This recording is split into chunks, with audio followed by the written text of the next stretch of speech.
مرحبا، أنا ساجدة من فصيح. سأقدم لكم في سلسلة من الفيديوهات نصائح متعددة لتطوير مهارتكم في الكلام العربي. اليوم سأخبركم عن أهمية التقليد في التعلم واكتساب وتطوير اللغة الثانية.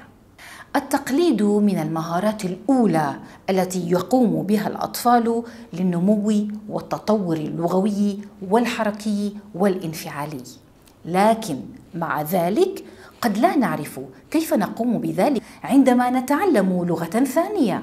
لماذا التقليد؟ التقليد مفيد للمبتدئ في اللغة وللمتقدم في اللغة أيضاً.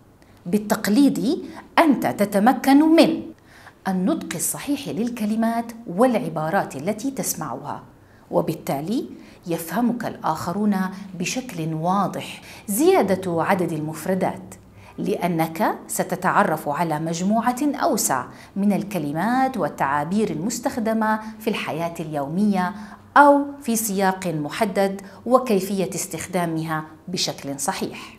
اكتساب النمط اللغوي والإيقاع الصحيح للغة الثانية، كيف تصاغ الجمل وتنطق الكلمات وتلفظ بطريقة طبيعية وسليمة وشائعة على ألسن الناس.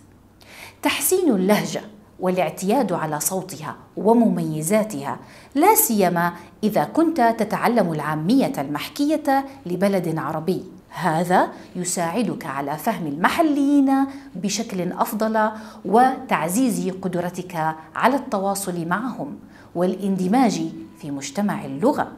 وليكن بعلمك، أنت لا تقلد الكلام فقط، بل تقلد لغة الجسد من أفعال وحركات وإيماءات غير لفظية، مما يعزز فهمك للبعد الثقافي للغة الجسد عن الناس ويجعل التواصل معهم سلساً فعالاً ومرحباً به. في الفيديو القادم سنتعلم أفضل الممارسات لتقنية التقليد، فتابعونا.